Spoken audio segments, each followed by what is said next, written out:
Welcome to BVR TV news. ఈరోజు మన మహబూబాబాద్ జిల్లాకి రావడం జరిగింది. ఇక్కడ మహబూబాబాద్ పార్లమెంట్ ఎలక్షన్లో ఇండిపెండెంట్గా ఎంపీ అభ్యర్థిగా బరిలో దిగేందుకు రెడీగా ఉన్నటువంటి డాక్టర్ బోడా అనిల్ నాయక్ గారు మనతో ఉన్నారు. వీరు ప్రజెంట్ ఫార్మసీ డిపార్ట్మెంట్లో అసోసియేట్ ప్రొఫెసర్గా విధులు నిర్వర్తిస్తూ ఉన్నారు. బట్ ఇక్కడ ఇండిపెండెంట్ క్యాండిడేట్గా ఎందుకని బరిలో దిగబోతున్నారు? యాక్చువల్లీ ఎట్లాంటి సంఘటనలను వీరిని ప్రభావితం చేయడం జరిగింది? ఒక మేనిఫెస్టోను ముందు పెట్టుకొని ప్రజల మాధ్యమాలకు దూసుకుపోతూ ఉన్నారు. యాక్చువల్లీ ఆ మేనిఫెస్టోలో ఏముంది, ప్రజలకి సౌకర్యవంతంగా ఉందా లేదా అదే తెలుసుకుందాం. నమస్తే సార్, బాగున్నారా? మహబూబాబాద్ జిల్లా వాసులకి, నా ప్రాణ సమానులైనటువంటి మహబూబాబాద్ జిల్లా ప్రజలకు నా యొక్క నమస్కారాలు.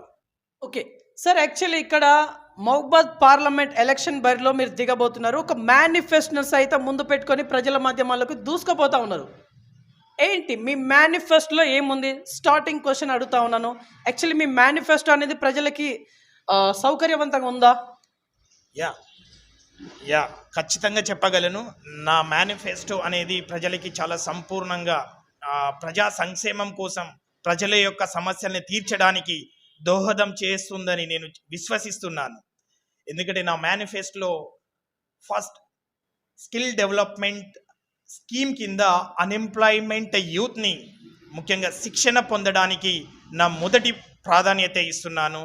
నా రెండో ప్రాధాన్యత ద హెల్త్ అండ్ ఎడ్యుకేషన్ డిపార్ట్మెంట్కి సంబంధించిన నా మహబూబాబాద్ జిల్లా ప్రజల యొక్క సౌకర్యాలని, సమస్యను పరిష్కరించడానికి దోహదం చేస్తుందని విశ్వసిస్తున్నాను. నా మూడో ప్రాధాన్యత the against the central government irrigation project for the farmer కోసం ఫైట్ చేయడానికి.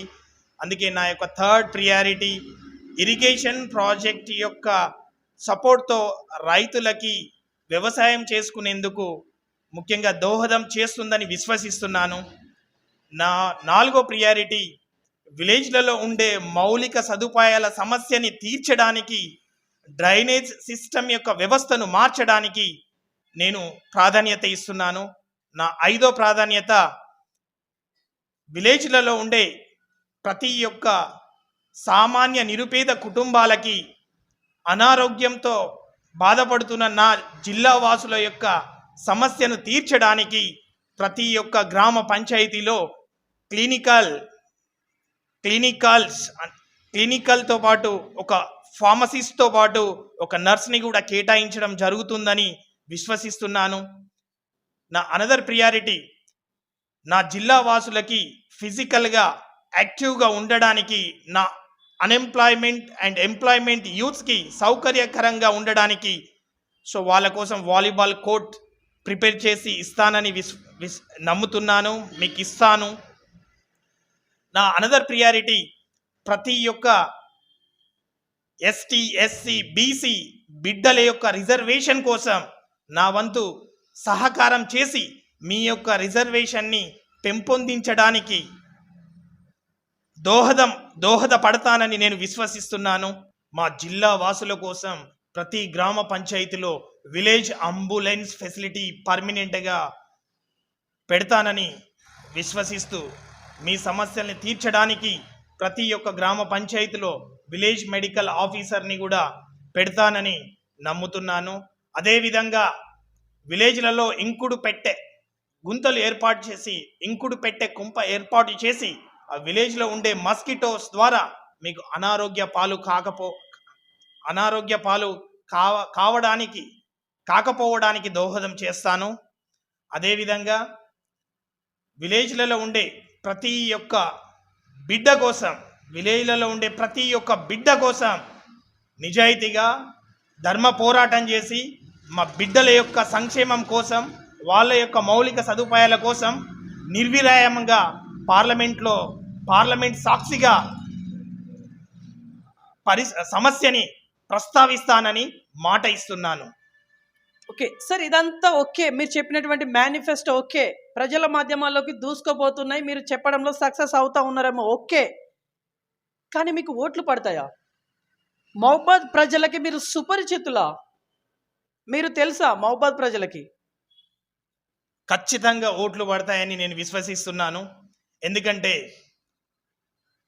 ఇప్పుడున్న జనరేషన్లలో ప్రతి ఒక్క విద్యావంతులైన యువకులు కావచ్చు, రైతే రారాజు అయినటువంటి రైతులు కావచ్చు, మహాలక్ష్మి అయినటువంటి మహా తల్లులు కావచ్చు, అందరూ చైతన్యవంతులు.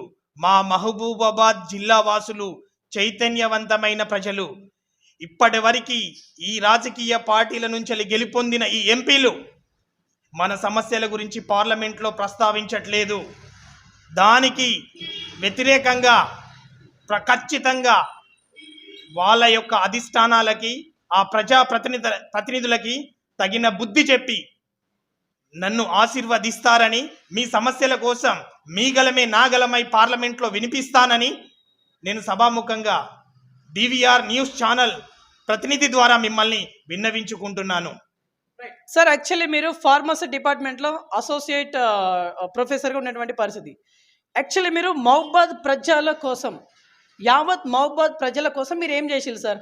వాళ్ళ కోసం ఏం చేసిల్లు? మీరు ఏం చేసిల్లు అని చెప్పేసి ఎంపీ బరిలో దిగబోతున్నారు? మంచి క్వశ్చన్ అడిగారండి.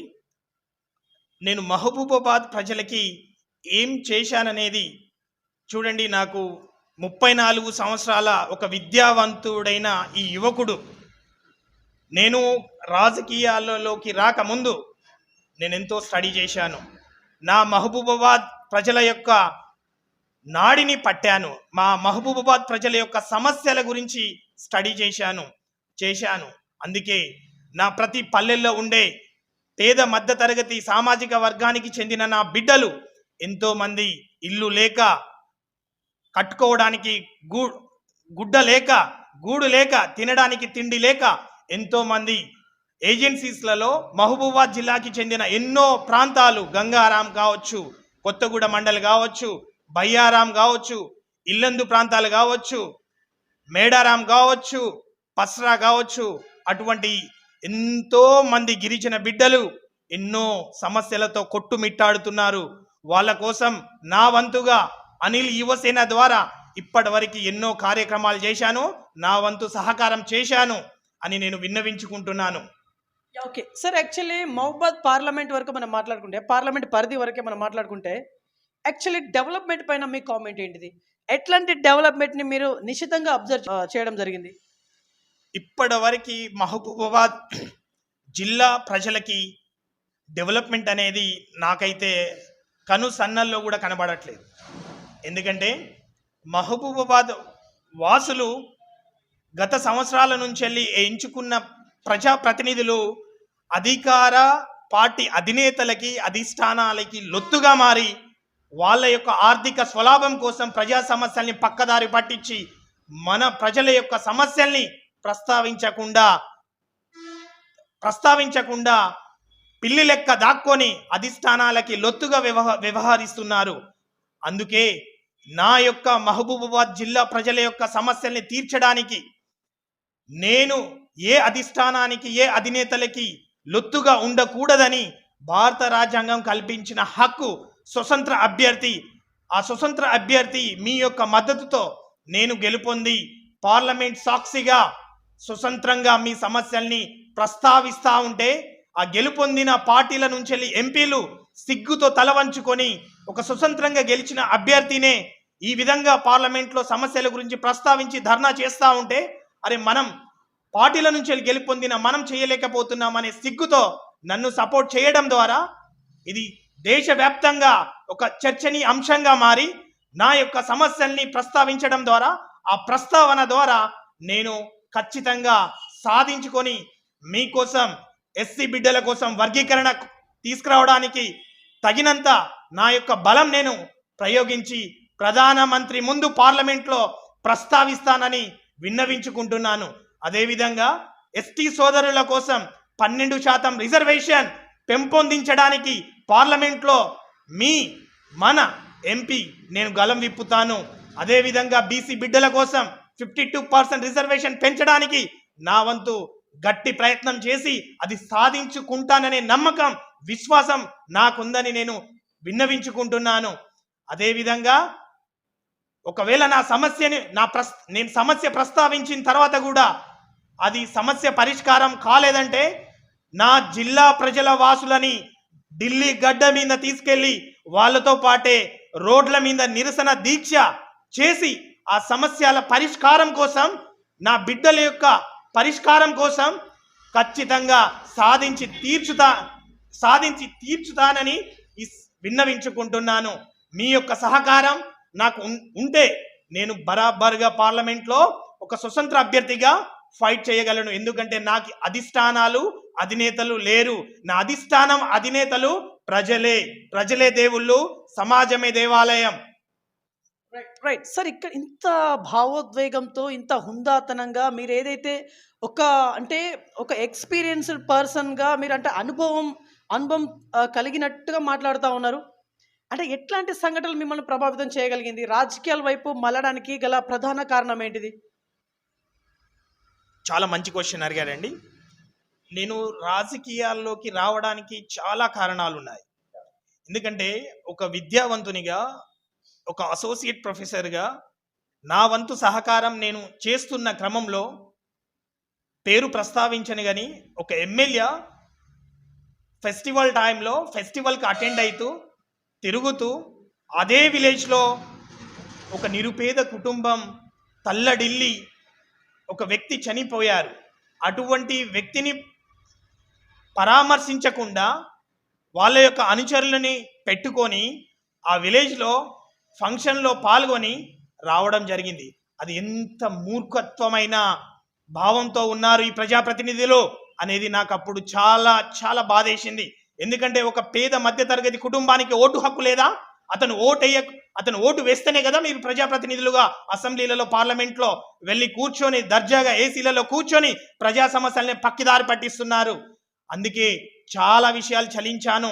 అరే ఏంటి, నా ఈ పేద మధ్య తరగతి కుటుంబాలకి చెందిన ఈ బిడ్డలు ఇలా ఆకలితో, ఇల్లు లేకుండా, అనారోగ్యాలతో చనిపోతా ఉంటే ఈ ఫంక్షన్లకి అటెండ్ అయ్యి రాజభోగాలు అనుభవించి అదే విలేజ్లో చనిపోయిన వ్యక్తిని పరామర్శించకుండా వెళ్ళిపోతా ఉంటే ఎంతో బాధ కలిగింది.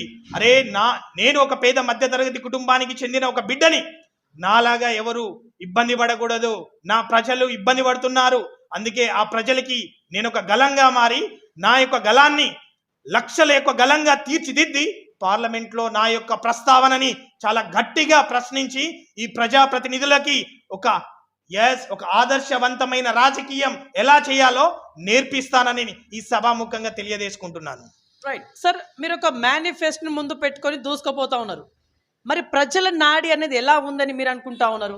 ప్రజల నుంచి ఎట్లాంటి రెస్పాన్స్, ఫీడ్బ్యాక్ అనేది ఎట్లాంటి ఫీడ్బ్యాక్ వస్తూ ఉంది మీకు? ప్రజల నుంచి వెళ్ళి చాలా మంచి రెస్పాన్స్ వస్తుందండి. ఎందుకు నేను ఈ మాట అంటున్నానంటే ప్రజలు చాలా చైతన్యవంతులు, ప్రజలు మార్పు కోరుకుంటున్నారు. ఎందుకు అంటున్నాను ఈ విషయం అంటే ముఖ్యంగా మా మహబూబాబాద్ జిల్లా ప్రజలు చాలా చైతన్యవంతులు. ఎందుకంటే చెప్తున్నాను నేను, ఒక మార్పు అనేది ఏదో ఒక రాజకీయ పార్టీల ద్వారా రాదండి. ఒక మార్పు అనేది విద్యావంతులైన యువకులు సొసైటీలో రావడం ద్వారా ఒక మార్పు అనేది వస్తుందని నేను చాలా విశ్వసిస్తున్నాను. ఒక మార్పు రావడానికి చాలా కారణాలున్నాయి. ఎందుకంటే ఒకటే ఎగ్జాంపుల్ చెప్తున్నాను. ఈ ఎలక్టెడ్ అయిన ఈ ఎంపీలు కావచ్చు, ఈ ఎంపీలు ఏ రోజైనా మన విలేజ్లలో, గ్రామ పంచాయతీలో కావచ్చు, మండల్ లెవెల్లో కావచ్చు తిరిగారా అని నేను హెచ్చరిస్తున్నాను. మీరు అట్లీస్ట్ ఓటు అడగడానికి విలేజ్లో రారు. ఆ విలేజ్ ఎక్కడుందో కూడా మీకు తెలియకుండానే, ఓటు అడగకుండానే, మీరు కనబడకుండానే మీ యొక్క కార్యకర్తలతో అమాయకమైన పేద మధ్యతరగతి కుటుంబానికి చెందిన బిడ్డల నుంచి మీరు ఓట్ల రూపంలో కనబడకుండా దండయాత్ర చేసి మీరు ఈరోజు రాజభోగాలు అనుభవించి ప్రజా సమస్యల్ని పక్కదారి పట్టిస్తున్నారు. ప్రజలు చాలా సిద్ధంగా ఉన్నారు. మిమ్మల్ని తుదిముట్టించడానికి ప్రజలు సిద్ధంగా ఉన్నారు. ఎందుకు సిద్ధంగా ఉన్నారు అంటే మీరు కనబడట్లేదు సార్. ఈ రోజు నాటికి మా ఎంపీ ఎవరో మాకు తెలియదు, మా ఊరు ఎక్కడుందో ఆ ఎంపీకి తెలియదు. అసలు ఓటు అడగడానికి మా విలేజ్కి ఇప్పటివరకు ఏ ఎంపీలు రాలేదు సార్. మీరు మా విలేజ్కి వస్తున్నారు, మా మంచి చెడు తెలుసుకుంటున్నారు, ప్రభుత్వ సంక్షేమ పథకాలు మాకు అందుతున్నాయా లేదా అనేది తెలుసుకుంటున్నారు. అటువంటి విద్యావంతునైన యువకుడైనా మా విలేజ్కి వచ్చి, మా గ్రామాలలో వచ్చి మీరు ఓటు అడుగుతున్నారు కాబట్టి మీకు మా యొక్క పూర్తి మద్దతు పార్టీలకు అతీతంగా ఉంటుందని ప్రజలు జేజేలు పలుకుతున్నారు. సార్ మీరు చూస్తేనేమో మీరు ఒక్కరే ఉన్నారు, మరి మీకంటూ ఒక సైన్యం ఉందా? ఎందుకంటే మీరు ఇండిపెండెంట్గా బరిలో దిగబోతున్నారంటే మీకంటూ ఫాలోవర్స్ కావచ్చు, సైన్యం కావచ్చు ఉండాలి. మరి ఉందా? ఒకవేళ ఉంటే అది పటిష్టంగా ఉందా? ఖచ్చితంగా సైన్యం అనేది ఉందండి. సైన్యం అనేది ఉంది. ఇప్పటివరకు గత 9 నెలల నుంచి వెళ్ళి అహోరాత్రులు కష్టపడుతూ ప్రజా సమస్యల్ని తెలుసుకుంటూ ప్రజల మధ్యలోనే ఉంటూ రాత్రనక పగలనక 24 గంటలలో 18 గంటలు ప్రజా సమస్యల్ని తెలుసుకుంటూ వాడ ప్రజల యొక్క సమస్యల్ని అడుగుతూ ప్రజలలోనే ఉంటూ అనిల్ నాయక్ యువ సైన్యాన్ని తయారు చేశాను. ఈ మహబూబాబాద్ జిల్లాకి చెందిన ఈ అసెంబ్లీ సెగ్మెంట్లలో ఇప్పటివరకు 18,000 మంది సైన్యం రెడీగా ఉన్నారు ఈ ప్రజాప్రతినిధులను తుది ముట్టించడానికి అని నేను హెచ్చరిస్తున్నాను. సార్ ఒక ఆస్పిరెంట్ ఎంపీ అభ్యర్థిగా యావత్ ప్రజానికానికి అంటే మహబూబాద్ పార్లమెంట్ పరిధిలో ఉన్నటువంటి ప్రజానికానికి ఇప్పుడు ఏమైనా విన్నవించుకోవాలనుకుంటున్నారా ఆస్పిరెంట్ అభ్యర్థిగా? ఖచ్చితంగా విన్నవించుకుంటానండి.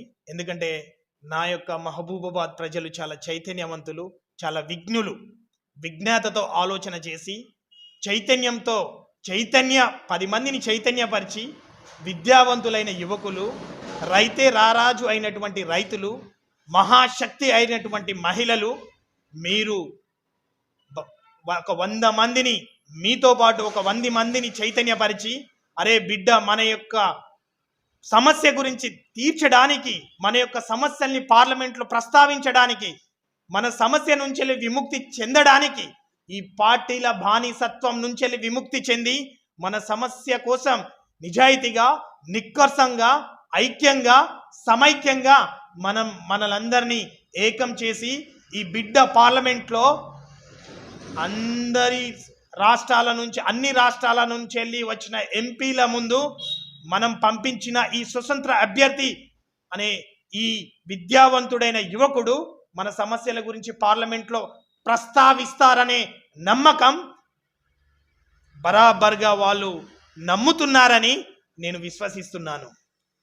సార్ అదే పార్లమెంట్ పరిధి నుంచి వెళ్ళి కాంగ్రెస్ పార్టీ అభ్యర్థి కావచ్చు, బీఆర్ఎస్ పార్టీ అభ్యర్థి కావచ్చు, at the same time BJP party అభ్యర్థి కావచ్చు, ఇంకా రకరకాల పార్టీల అభ్యర్థులు కావచ్చు, వాళ్ళందరిపైన మీ కామెంట్ ఏంటిది?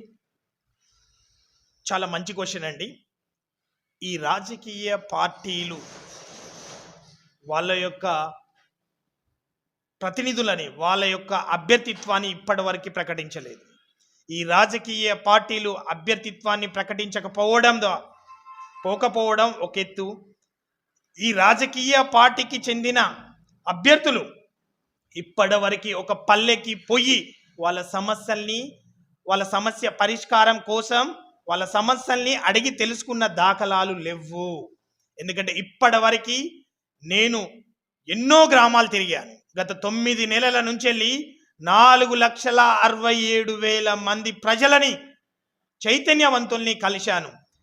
కానీ ఇప్పటివరకు ఏ రాజకీయ పార్టీకి చెందిన నేతలు ప్రజలలో వెళ్ళటం లేదు, ప్రజా సమస్యలు తెలుసుకోవటం లేదు, ప్రజల మధ్యలో ఉండటం లేదు. ప్రజల మధ్యలో ఉండకూడని వాళ్ళని గెలిపిస్తారా? ప్రజా సమస్యల్ని తెలుసుకొని వాళ్ళని గెలిపిస్తారా?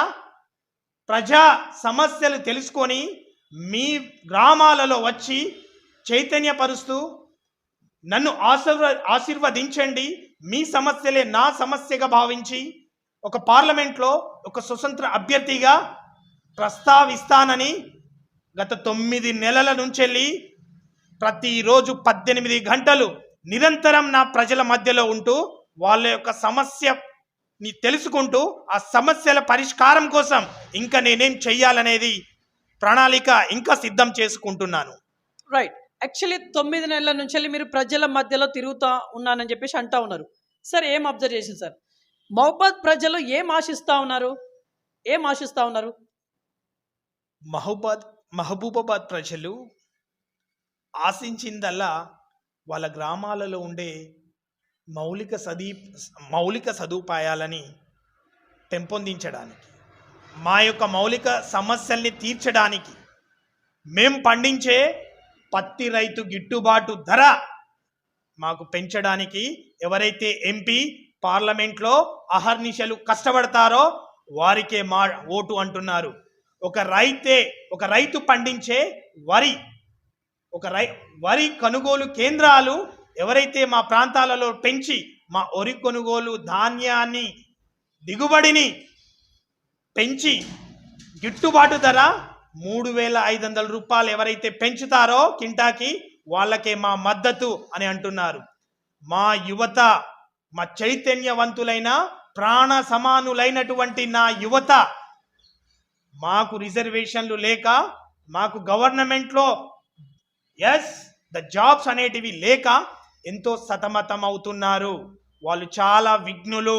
చైతన్యంతో నలుగురిని కలుపుకొని, నలుగురిని 10 మందిని 10,000 మంది 10,000 మంది 10,000 లక్షల మందితో అత్యధిక మెజారిటీతో ఎప్పుడెప్పుడు ఎలక్షన్ వస్తుందా, మా స్వతంత్ర అభ్యర్థి అయినటువంటి మా తోటి మిత్రుణ్ణి ఎప్పుడెప్పుడు ఓటేసి గెలిపిద్దామా అనే కసితో మా విద్యావంతులైన యువకులు, రైతులు, మహాలక్ష్మి అయినటువంటి మహిళలు ఎదురు చూస్తున్నారని విన్నవించుకుంటున్నాను. సార్, ఒక ఇండిపెండెంట్ అభ్యర్థిగా మీరు ప్రజల మధ్యలో తిరుగుతూ ఉన్నారు, అది కూడా ప్రశ్నించుకుంటా, అంటే పార్టీల వ్యక్తులని ప్రశ్నించుకుంటా తిరుగుతూ ఉన్నారు. మీకు ఏమైనా బెదిరింపు కాల్స్ లాంటివి ఏమైనా వచ్చాయా? అంటే మీరు ఇండిపెండెంట్గా ఉన్నారు కాబట్టి రాజకీయం అనేది ఎత్తుకు పై ఎత్తులు వేస్తూ ఉన్నటువంటి పరిస్థితులు. సో ఆ కోణంలో చూసుకుంటే మీకు ఏమైనా బెదిరింపు కాల్స్ కానీ, మిమ్మల్ని అడ్డుకునే ప్రయత్నం కానీ అట్లాంటి ఏమైనా ఎదురుపడ్డాయా మీకు? ఎందుకంటే అండి, చిన్నవి సహజంగా వస్తూనే ఉంటాయి. ప్రజాక్షేమం కోసం, ప్రజా సమస్యల కోసం తిరుగుతున్నప్పుడు ఒక సామాన్య బిడ్డగా, ఒక సామాన్య వ్యక్తికి సహజంగానే అన్ఎడ్యుకేటెడ్ ఈ ప్రజాప్రతినిధులు సహజంగా వాళ్ళ అనుచరులు చిన్న బెదిరింపు కాల్ చేస్తూ ఉంటారు. వాటికి భయపడే వ్యక్తిని కాదు. ఎందుకంటే ఒక విద్యావంతునిగా నాకు రాజ్యాంగం కల్పించిన ఒక హక్కుగా బరాబర్ నా జిల్లా ప్రజల వాసుల యొక్క చైతన్యం కోసం, వాళ్ళ యొక్క సమస్యల కోసం నా ప్రాణాలైన అర్పించడానికి నేను సిద్ధంగా ఉన్నాను. ఏ బెదిరింపు కాల్ని భయపడే వ్యక్తిని కాదు. ఎందుకంటే రాజ్యాంగం కల్పించిన ఈ హక్కుని వినియోగించుకుంటూ, ప్రజల మధ్యలో తిరుగుతూ, ప్రజా సమస్యల్ని తెలుసుకుంటూ, ప్రజలలోనే ఉంటూ, ప్రజల్ని చైతన్యపరుస్తూ, ఢిల్లీ గడ్డ మీద పార్లమెంట్లో ప్రజా సమస్యల్ని గర్జించి ఆ పరిష్కారం కోసం కృషి చేస్తానని మాటిస్తూ, నన్ను ఎవరైతే భయపెట్టాలనుకునే ఈ రాజకీయ పార్టీలకి చెందిన అనుచరులు, మీరు కూడా నా సోదరులే. మీ సమస్యల్ని కూడా ప్రస్తావిస్తాను. మీరు ఒక పార్టీ మాయలో పడి ఒక సామాన్య వ్యక్తిని భయపెట్టడం ద్వారా భయపడతారని అనుకోవడం అది అవివేకం. ఒక విద్యావంతునిగా భయపడే ప్రసక్తే లేదు. నా వెనకాల లక్షల మంది ప్రజలు ఉన్నారు. నా వెనకాల మీడియా మిత్రులున్నారు. నా వెనకాల ప్రింట్ మీడియా, ఎలక్ట్రానిక్ మీడియాస్ ఉన్నాయని మర్చిపోకండి. నా వెనకాల లీగల్ టీం కూడా ఉందని మీరు మర్చిపోవద్దు మిత్రులారా. నాకు శత్రువులు అంటూ ఎవరు లేరు. ప్రజాప్రతినిధులు కూడా, ఇతర పార్టీలకి చెందిన ప్రతినిధులు కూడా నాకు మిత్రులే. బట్ ఎప్పుడైతే ప్రజా సమస్యల్ని గాలికి వదిలేసి మీ ఆర్థిక స్వలాభం కోసం పాటుపడతారో అప్పుడే మిమ్మల్ని నిలదీస్తానని హెచ్చరిస్తున్నాను. రైట్ సార్, మీ మాటలను బట్టి చూస్తే మీరు ఒక కాజ్ని ముందు పెట్టుకొని వెళ్తున్నటువంటి పరిస్థితిగా అర్థమవుతా ఉంది. యాక్చువల్లీ మీ బాల్యం, మీ ఎడ్యుకేషన్ అంతా ఎక్కడ గడిచింది? స్టిల్ నౌ, అంటే మీ పుట్టుక నుంచి ఇప్పటి వరకు ఒకసారి క్లారిటీ ఇవ్వండి, ఎందుకంటే ప్రజలకి మీ గురించి ప్రతిదీ తెలియాలి. నా పేరు అనిల్ నాయక్ అండి. మా విలేజ్ వచ్చేసి ఏనుగుల తండ గ్రామ పంచాయతీ, నర్సంపేట మండలం. నా బాల్యం చిన్నప్పటి నుంచి వెళ్ళి 5th క్లాస్ వరకు మా ఏనుగుల తండ ప్రాథమిక పాఠశాలలోనే బాల్యం చేశాను. అదేవిధంగా APTWRS అశోక్ నగర్ గురుకులంలో 10th వరకు చదివాను. 10th అయిపోయిన తర్వాత ఇంటర్ హన్మకొండలో చేశాను. తర్వాత సెంట్రల్ ఎగ్జామ్లో క్వాలిఫై అయ్యి డాక్టర్ ఎంజీఆర్ యూనివర్సిటీ ఇన్ తమిళనాడులో నా గ్రాడ్యుయేట్ కంప్లీట్ చేశాను. నా యొక్క పీజీ ద కాకతీయ అఫిలియేటెడ్ కాలేజీలో పీజీ కంప్లీట్ చేశాను. నా యొక్క doctorate doctor APJ Abdul Kalam university Indore మధ్యప్రదేశ్లో చేశాను. నా యొక్క బాల్యం ఒక పేద మధ్య తరగతి కుటుంబానికి నుంచి వచ్చిన ఒక వ్యక్తిని పేదల యొక్క సమస్యల గురించి, పేదల యొక్క అభ్యున్నతి ఏ విధంగా పెంచాలి, పేదలే ప్రజలే దేవుళ్ళు, సమాజమే దేవాలయం, పేద ప్రజలు మంచిగుంటే సొసైటీ మంచిగా ఉంటుంది, పేదవాళ్ళు ఎప్పుడైతే వాళ్ళ కాళ్ళ మీద నిలబడి బతుకుతారో అప్పుడే మనం ఈ సొసైటీలో మనం మార్పు తీసుకురాగలమని విన్నవించుకుంటున్నాను. రైట్ సార్, యాక్చువల్లీ ఇక్కడ మీరు అంటే ప్రజల మాధ్యమాల్లోకి వెళ్ళారు, దిగారు, మేనిఫెస్టో ముందు పెట్టుకున్నారు, ప్రజలకు చెప్పడంలో సక్సెస్ అవుతున్నారేమో, ఓకే. కానీ మీకు అంతగా రాజకీయ అనుభవం కూడా లేదు కదా, మరి లేనప్పుడు దీన్ని ఎట్లా నెట్టుకొని పోతారు? మంచి క్వశ్చన్ అండి. రాజకీయ నేపథ్యం అనేది ముఖ్యం కాదండి. రాజకీయ పాఠం నేర్చుకున్న వ్యక్తిని, రాజ్యాంగం నేర్చుకున్న వ్యక్తిని, రాజకీయం ఎలా చేయాలి అనేది చదివిన వ్యక్తిని, కొంతమంది ప్రజాప్రతినిధులు రాజ్యాంగం ఏంటో తెలియని వాళ్ళు ప్రజాప్రతినిధులుగా అసెంబ్లీలో కూర్చొని దద్దమ్మల్లాగా ప్రజా సమస్యల్ని గాలి కదిలేస్తున్నారు.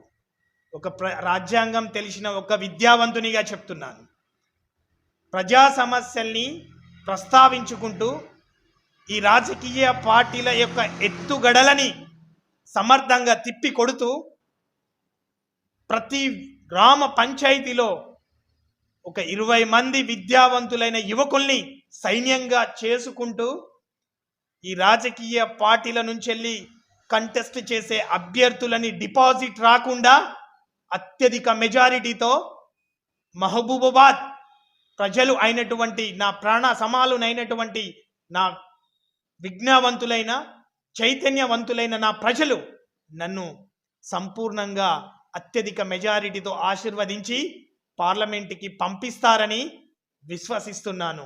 నేను మీ బిడ్డని, నేను మీ తమ్ముణ్ణి, నేను మీ సోదరుణ్ణి. మీ యొక్క సపోర్ట్ సంపూర్ణంగా ఉంటుందని విశ్వసిస్తూ ఉంటున్నాను. యాక్చువల్లీ ఇప్పటి రాజకీయ వ్యవస్థ ఎట్లా ఉంది సార్?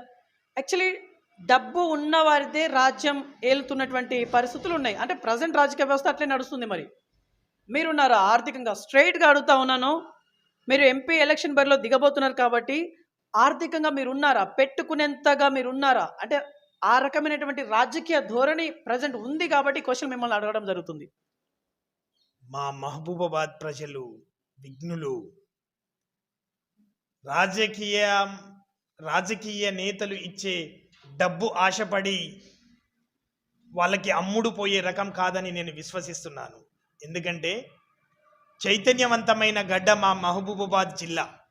అటువంటి విఘ్నులైన ప్రాణ సమానులైనటువంటి నా మహబూబాబాద్ ప్రజలు ఒక డబ్బుకి కానీ ఒక మద్యానికి కానీ బానిస అవ్వరనేది నేను విశ్వసిస్తున్నాను. ఎందుకంటే మార్పు అనేది ప్రజలు కోరుకుంటున్నారు. రాజకీయ వ్యవస్థలో ఇన్ని సంవత్సరాలు ఈ ప్రజాప్రతినిధులని గెలిపిస్తున్నాము. ఇప్పటివరకు మా ప్రజాప్రతినిధులు మా సమస్యల గురించి పార్లమెంట్లో ప్రస్తావన 30 సెకండ్లు కూడా తీయలేని పరిస్థితి. మా ప్రజాప్రతినిధులు ఇప్పటివరకు పంపించిన ఈ ప్రజాప్రతినిధులు ఆ రాజకీయ పార్టీలకి అధినేతలకి లొత్తుగా మారి వాళ్ళ మీద సిబిఐ ఐటీ రైడ్లు జరగకుండా తప్పించుకోవడానికి గెలిపించిన నా ప్రజల యొక్క ఓట్లతో తప్పించుకుంటున్నారు. కానీ నేను నా అధినేతలు అధిష్టానాలు నా ప్రాణ సమానులైనటువంటి మహబూబాబాద్ జిల్లా వాసులు మీరే నా అధినేతలు అధిష్టానాలు. నాకు ఏ రాజకీయ పార్టీ ప్రోద్బలంతో రావట్లేదు. ఏ రాజకీయ పార్టీ నేతల దగ్గర కుమ్మక్కై నేను బీఫామ్ తీసుకొని కంటెస్ట్ చేయట్లేదు. భారత రాజ్యాంగం కల్పించినటువంటి హక్కుని వినియోగించుకొని మీ యొక్క సహకారంతో, మీ యొక్క మద్దతుతో, అత్యధిక మెజారిటీతో గెలుపొంది పార్లమెంట్లో ప్రజా సమస్యల్ని, మీ సమస్యల్ని నా సమస్యగా మలుచుకొని ప్రధానమంత్రి ముందు ప్రస్తావిస్తానని మాటిస్తున్నాను. రైట్ సార్, ఇక్కడ అంటే బీజేపీ, బీఆర్ఎస్, కాంగ్రెస్ మేజర్గా ఈ 3 పార్టీలు, ఈ 3 పార్టీలో స్పేస్ లేనందువల్ల మీరు ఒంటరిగా బరిలో దిగబోతున్నారా, లేకుంటే మీకు ఇంట్రెస్ట్ ఉండబోతే దిగబోతున్నారా? క్లారిటీ ఇవ్వండి. యాక్చువల్లీ ఈ పార్టీలలో స్పేస్ లేకపోవడం కాదండి. నాకు రాజకీయ పార్టీ నుంచెళ్ళి కంటెస్ట్ చేయడం ద్వారా రాజకీయ అధినేతలకి, అధిష్టానాలకి లోబడి పని చేయాల్సి ఉంటుంది. ప్రజా సమస్యల్ని నన్ను గెలిపించే నా మహబూబాబాద్ ప్రజా సమస్యల్ని నేను పార్లమెంట్లో ప్రస్తావించాలంటే నా పైన అధినేతలు, అధిష్టానాలు ఉండడం ద్వారా మీ యొక్క సమస్యల్ని నేను స్వతంత్రంగా పార్లమెంట్లో ప్రస్తావించలేను. అందుకే నాకు ఏ రాజకీయ పార్టీ మీద దురుద్దేశం లేదు, ఏ రాజకీయ పార్టీకి చెందిన నాయకుల మీద చెడు అభిప్రాయం లేదు.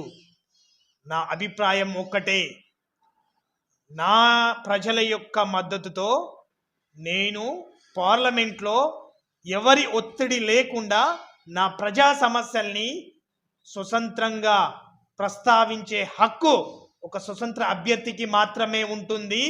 అంతేగాని రాజకీయ పార్టీలకి చెందిన అభ్యర్థులకు ఉండదు. ఎందుకంటే వాళ్ళకి అధినేతలు, అధిష్టానాలు ఉండడం ద్వారా వాళ్ళ కింద బానిసత్వంగా, లొత్తుగా మారి ప్రజా సమస్యల్ని పక్కదారి పట్టిస్తున్నారు. ఎగ్జాంపుల్ ఒకటే చెప్తున్నాను నేను. మహబూబాబాద్ చైతన్యవంతమైన ప్రజలకి బయ్యారం ఉక్కు ఫ్యాక్టరీ తీసుకొచ్చారా అని అడుగుతున్నాను నేను. ఎందుకు తీసుకురాలేదు ఇప్పటివరకు అంటే రాజకీయ సెంట్రల్ గవర్నమెంట్, స్టేట్ గవర్నమెంట్ రెండు దొందే. వాళ్ళిద్దరూ ఒకరినొకరు లోపాయికార ఒప్పందం చేసుకొని మన ప్రజా సమస్యలని ప్రక్కదారి పట్టిస్తున్నారు. అందుకే ఇటువంటి ఫ్యాక్టరీస్ రాలేకపోతున్నాయి. సెంట్రల్ పవర్ ఇన్స్టిట్యూట్ అనేటివి వేరే రాష్ట్రాలలో ఉంది. మా మహబూబాబాద్ పార్లమెంట్ స్థానంలో ఎందుకు లేదు? మా ఇక్కడ బిడ్డలు, అన్ఎంప్లాయ్మెంట్ బిడ్డలు ఎంతో మంది ఉన్నారు. ఈ సెంట్రల్ ఇన్స్టిట్యూట్ ఆఫ్ పవర్ మా మహబూబాబాద్ జిల్లాకి రావడానికి నేను ఎవరి కింద లొంగాల్సిన అవసరం లేదు. స్వతంత్రంగా నేను ఫైట్ చేసి సాధించి మహబూబాబాద్ బిడ్డలకి ఎంతో మందిని ఎంప్లాయ్మెంట్ కలిగించడానికి నా వంతు కృషి చేస్తానని విన్నవించుకుంటున్నాను. అదేవిధంగా the central institute of research, అటువంటి ఇన్స్టిట్యూట్ మన మహబూబాబాద్ జిల్లాలో ఇప్పటి వరకు ఎందుకు సాధించలేకపోయారు ఈ గెలుపొందిన ప్రజాప్రతినిధులు?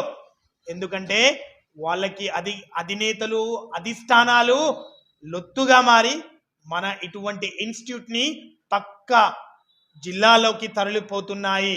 మన జిల్లాలోకి రాకపోవడానికి ముఖ్య ఉద్దేశం ఈ రాజకీయ పార్టీలకి చెందిన అభ్యర్థులు అధినేతలకి లొత్తుగా మారి మన యొక్క సమస్యల్ని పక్కదారి పట్టిస్తున్నారు. Sir, last and finally interview conclude ఇచ్చేసే ముందు ఏమైనా చెప్పి ముగించాలనుకుంటున్నారా యాజ్ ఏ ఆస్పిరెంట్ ఎంపీ అభ్యర్థిగా? Final one. ఇంకా మహబూబాబాద్ ప్రజలకి, మహబూబాబాద్ జిల్లాకి చెందిన అసెంబ్లీ ప్రజాదేవుళ్ళకి, ప్రజా చైతన్యవంతమైన ప్రాణ సమానులైనటువంటి నా ప్రజలకి నేను ఒకటి విన్నవించుకుంటున్నాను.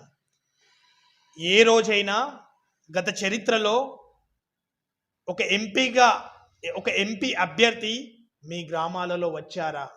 ఒక ఎంపీ అభ్యర్థి మండల స్థాయిలో అయినా వచ్చారా? ఒక ఎంపీ అభ్యర్థి మీ గ్రామాలలో రాకుండా, మీ గ్రామాలలో కనబడకుండా మీ గ్రామాలలో పర్యటించకుండా, మీ గ్రామ సమస్యల్ని తెలుసుకోకుండా మీ యొక్క సమస్యని ఎలా ప్రస్తావిస్తారనేది ఒక్కసారి గుండె మీద చెయ్యి వేసుకొని ఆలోచించుకోండి. ఒక ఎంపీ మన గ్రామంలో ఓటు అడగకుండా మనం ఓటు ఎలా వేస్తున్నామో గ్రహించండి. ఓటు అడగని ఒక అభ్యర్థిని ఓటు వేయడం ద్వారా మన సమస్యలు పక్కదారి పట్టిస్తున్నారు. కాబట్టి నేను ఒక పేద మధ్య తరగతి కుటుంబానికి చెందిన ఒక విద్యావంతుని, ఒక బిడ్డని, మీ యొక్క పూర్తి సంపూర్ణ మద్దతు నాకు ఇస్తారని, వాళ్ళు చేయని పనుల యొక్క సమస్యల్ని, సంక్షేమ పథకాల యొక్క సమస్యల్ని నేను ప్రస్తావిస్తానని, ఆ పరిష్కారం కోసం కృషి చేస్తానని, మీకు ప్రతి గ్రామంలో నా యొక్క పర్యటన చేసి మీ దగ్గరికి వచ్చి నేను ఓటు అడుగుతానని, మీ సమస్య నేను తెలుసుకుంటానని, ఆ సమస్యలనే నేను పార్లమెంట్లో ప్రస్తావిస్తానని నేను విశ్వసిస్తున్నాను. ధన్యవాదాలు మిత్రులారా.